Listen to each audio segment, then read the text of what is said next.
Hello friends, classes and object का ये 4th video है। अगर आप इस वीडियो से स्टार्ट कर रहे हो तो स्टार्टिंग पार्ट 1 से देखना स्टार्ट करो आप और फिर इस वीडियो पर आओ। और अगर किसी चीज़ में समझने में दिक्कत आ रही है तो किसी एक वीडियो को कई बार भी आप देख सकते हो, क्योंकि जितनी बार देखोगे कॉन्सेप्ट उतनी ज़्यादा क्लियर होगी, और जितनी ज़्यादा कॉन्सेप्ट क्लियर होगी प्रोग्रामिंग वर्ल्ड आपके लिए बहुत ईजी हो जाएगा, राइट। इस प्रोग्राम में कुछ कॉन्सेप्ट्स ऐड कर रहा हूं और एक कंस्ट्रक्टर का कॉन्सेप्ट का बेस बना रहा हूं, राइट। तो इस प्रोग्राम को पहले समझते हैं। ये प्रोग्राम में दो फाइल है अलग अलग। एक को आप नाम दे सकते हो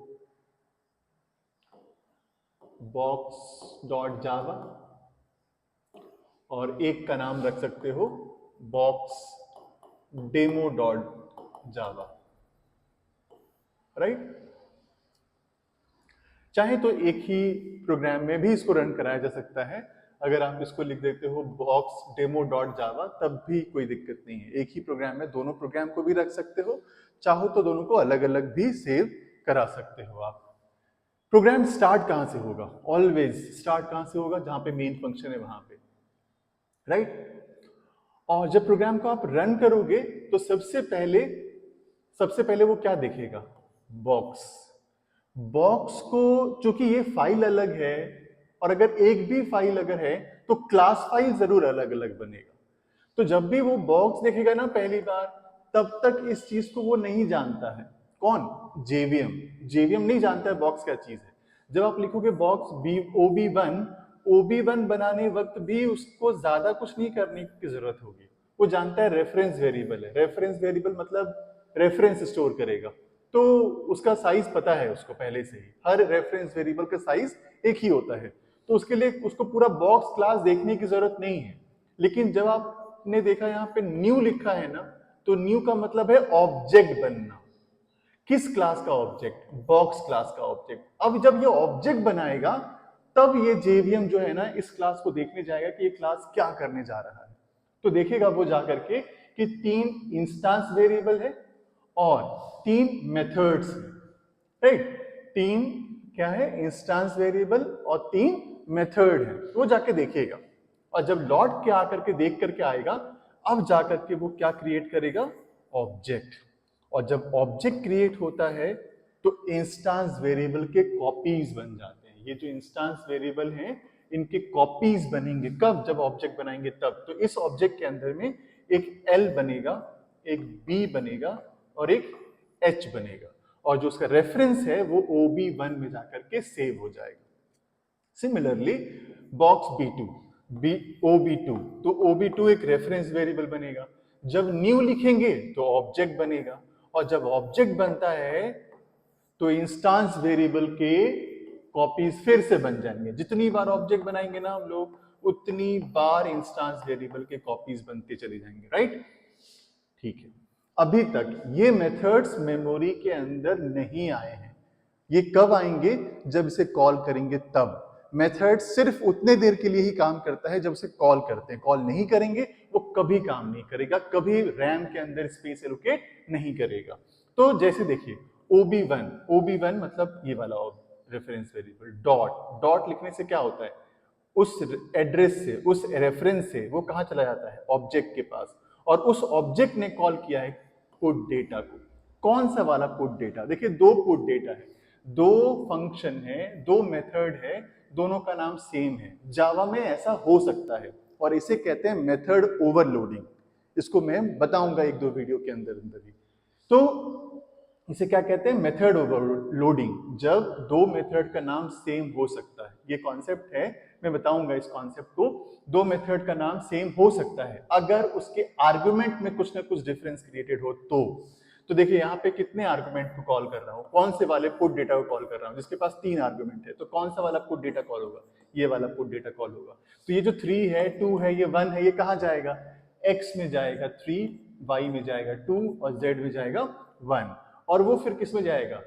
3 L में जाएगा, फिर y B में जाएगा और जो z है वो h में जाएगा। किसका L, किसका B और किसका h? कि कौन सा एल है, कौन सा बी है और कौन सा एच है।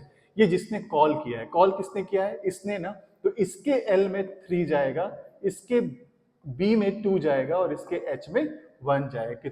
तो ये जो वैल्यूज है ना वो पास होकर के यहाँ पे आ रहा है और वो वैल्यू असाइन हो रहा है जिसने कॉल करा है, उसके एल में जाएगा, उसके बी में जाएगा, उसके एच में जाएगा जिसने कॉल करा है। कॉल किसने किया है, OB1 वाले ऑब्जेक्ट ने, तो इसमें आ जाएगा, राइट। और जैसे ये मेथड खत्म होगा ना, ये XYZ जो बने थे टेम्पोररीली वो खत्म हो जाएंगे और लौट के यहाँ आ जाएगा। अब OB2 मतलब ये वाला रेफरेंस वेरिएबल, डॉट का मतलब है कि इस ऑब्जेक्ट के पास आएगा और ऑब्जेक्ट जब कॉल करेगा तो कौन से वाले पुट डेटा को कॉल करेगा, ऐसे पुट डेटा को कॉल करेगा जिसके पास कोई आर्गुमेंट नहीं है। तो ये जो LBH है, इसके LBH में क्या वैल्यू असाइन होगा, 5, 3 और 2। तो इसमें 5, इसमें 3 और इसमें 2, राइट। और जैसे ही मेथड खत्म होगा ये वापस लौट के यहाँ आ जाएगा और जब OB1.display को कॉल करेगा तो किस ऑब्जेक्ट ने कॉल करा है, ये वाले ऑब्जेक्ट ने कॉल किया है, किसको, डिस्प्ले को। तो डिस्प्ले क्या कर रहा है, L की वैल्यू प्रिंट कर रहा है, B की वैल्यू प्रिंट कर रहा है, H की वैल्यू प्रिंट कर रहा है और तीनों के बीच में क्या है, स्पेस, L की वैल्यू स्पेस, B की value space and then H की वैल्यू, कॉन्केटिनेशन हो रहा है। तो किसका L, किसका B और किसका H प्रिंट होगा, जिसने कॉल करा है, किसने कॉल करा है, OB1 ने। तो OB1 ने कॉल किया तो OB1 का L, 3, OB2, OB1 का B, OB1 का H, ये सब प्रिंट हो जाएंगे। लौट के जब आएगा तो OB2 ने कॉल करा इस बार, तो OB2 ने कॉल किया तो इस बार जो डिस्प्ले होगा LBH की वैल्यू, वो कौन सा वाला डिस्प्ले होगा, ये OB2 वाला प्रिंट होगा, राइट। तो इसका आउटपुट क्या आएगा पता है आपको, 3, 2, 1 और फिर 5, 3 और 2। तो ये दो ऑब्जेक्ट हैं और दोनों ऑब्जेक्ट का जो लेंथ है, ब्रेथ है और हाइट है, ये प्रिंट हो जा रहा है, राइट। अब बहुत इंपॉर्टेंट चीज जो बता रहा हूं, ये जो बेस बनेगा कंस्ट्रक्टर के लिए, वो सुनिएगा बहुत ध्यान से। मान लीजिए मैं इस वाले मेथड को कॉल करना भूल जाऊं, ये लाइन मैंने नहीं लिखा फॉर एग्जांपल।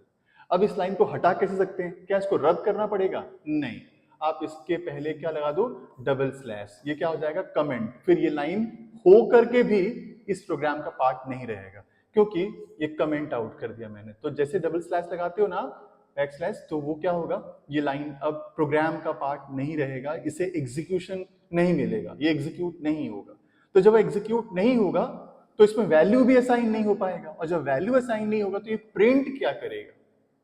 सवाल उठता है कि मैंने इसे पुट डेटा कॉल नहीं करा लेकिन डिस्प्ले कर दिया, तो जब डिस्प्ले कॉल कर दिया तो ये डिस्प्ले करेगा क्या, प्रिंट। जब वैल्यू ही इसमें के अंदर नहीं गया है तो ये क्या प्रिंट करेगा। ये एक क्वेश्चन है, इसका सॉल्यूशन है कंस्ट्रक्टर्स। मैं इसको डिफरेंट वीडियो में जानबूझ के बताऊंगा ताकि उस पर फोकस आपका ज्यादा रहे कंस्ट्रक्टर। लेकिन कंस्ट्रक्टर एक ऐसा मेथड होता है जो कि अपने आप कॉल हो जाता है जब हम ऑब्जेक्ट क्रिएट करते हैं तब, और ऑब्जेक्ट बनते ही वो इनिशियलाइज भी कर देता है। ये डर नहीं होगा इस बात का कि कोई फंक्शन कॉल हो रहा है, मेथड कॉल हो रहा है कि नहीं कॉल हो रहा है, कोई डर नहीं, इनिशियलाइजेशन होगा, वो कंस्ट्रक्टर करेगा। जब बताऊंगा उस वीडियो, नेक्स्ट वीडियो में, तब समझ में आएगा। लेकिन एक कॉन्सेप्ट समझना जरूरी है, मेथड ओवरलोडिंग का, जो इस वीडियो में बताऊंगा आपको। ये प्रोग्राम है ओवरलोडिंग का। कौन सा ओवरलोडिंग, मेथड ओवरलोडिंग। दो तरह के ओवरलोडिंग के कॉन्सेप्ट्स होते हैं, एक होता है मेथड ओवरलोडिंग और एक होता है ऑपरेटर ओवरलोडिंग। C++ में दोनों का कॉन्सेप्ट होता है लेकिन जावा में सिर्फ एक कॉन्सेप्ट होता है, मेथड ओवरलोडिंग का। अगर कोई पूछे कि जावा क्या 100% ऑब्जेक्ट ओरिएंटेड है, तो बोलोगे नहीं, 100% ऑब्जेक्ट ओरिएंटेड नहीं है। उसमें से एक रीजन ये भी है कि ऑब्जेक्ट ओरिएंटेड प्रोग्रामिंग में ऑपरेटर ओवरलोडिंग का कॉन्सेप्ट होना चाहिए, जावा फॉलो नहीं करता है। जावा ने ऑपरेटर ओवरलोडिंग का कॉन्सेप्ट नहीं रखा है, सिर्फ कॉन्सेप्ट किसका रखा है, मेथड ओवरलोडिंग का। मेथड ओवरलोडिंग क्या कहता है, वो ये कहता है कि दो मेथड या दो से अधिक मेथड का नाम सेम हो सकता है, सबका नाम सेम हो सकता है। शर्त क्या है, आर्गुमेंट का जो नंबर है, आर्गुमेंट का जो नेचर है, वो डिफरेंट होना चाहिए। देखिए यहाँ पे एक है, यहाँ पे भी एक है, लेकिन ये इंटीजर है और ये फ्लोट है, तो पॉसिबल है होना। इसमें एक आर्गुमेंट है, इसमें दो आर्गुमेंट है, ये पॉसिबल है। अगर ये पॉसिबल है, डिफरेंस अगर रख सकते हो अगर आप, तो नाम सेम रख सकते हो। जैसे मान लो आपको 10 स्टूडेंट का नाम याद रखना है, राइट? तो 10 नाम याद रखने पड़ेंगे क्योंकि सबका नाम अलग अलग है। तो 10 नाम याद रखना ज्यादा कॉम्प्लिकेटेड है। अगर मैं 10 का नाम सेम रख दूं तो, एक नाम से 10 को एक्सेस करूं तो अब एक कंफ्यूजन क्या क्रिएट होगा कि 10 में से किसी एक का नाम लूंगा तो आएगा कौन? वो प्रॉब्लम है, उसका सॉल्यूशन दे दूंगा, लेकिन नाम अगर एक ही है तो नाम याद रखना कितना पड़ेगा? एक ही नाम याद रखना पड़ेगा ना। ये तो एक बहुत बड़ा एक प्लस पॉइंट है। तो ये प्लस पॉइंट पे जावा काम करता है कि मेथड अगर 1000 हैं, हजारों का नाम सेम है, तो कोई दिक्कत नहीं है, एक ही नाम से सबको एक्सेस कर लेंगे। डिफरेंस क्या होना चाहिए? उसके आर्ग्यूमेंट में। अब जैसे इस एग्जाम्पल में एरिया ऑफ स्क्वायर निकालना है। स्क्वायर में क्या होता है? Side into side. तो आर्ग्यूमेंट की कितनी जरूरत है? एक argument. Rectangle length into breadth, तो दो आर्ग्यूमेंट चाहिए। सर्किल, सर्किल में क्या होता है? पाई आर स्क्वायर, है ना? तो एक ही आर्गुमेंट से काम चल जाएगा, एक ही आर से काम चल जाएगा। तो इसका मतलब क्या है कि आर्गुमेंट में अगर डिफरेंस क्रिएट कर देते हैं तो तीनों का नाम एरिया रख सकते हैं, तीनों का अलग अलग नाम रखने की जरूरत नहीं है।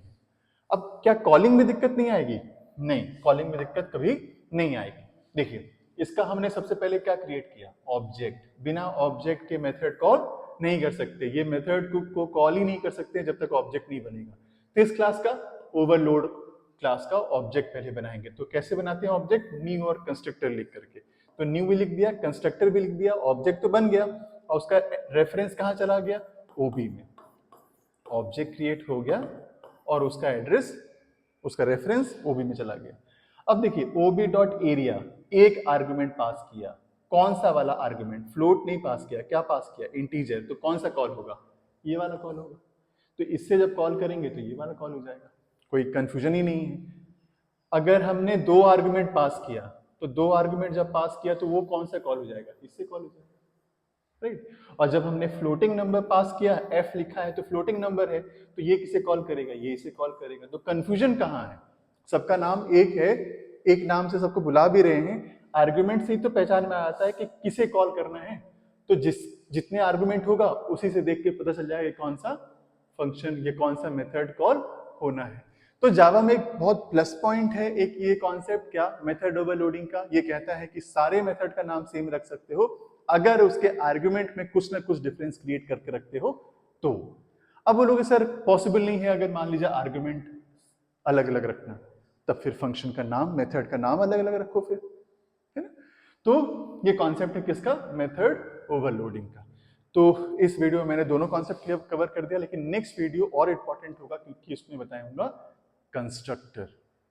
तो इस वीडियो में इतना ही रखते हैं। Thank you so much.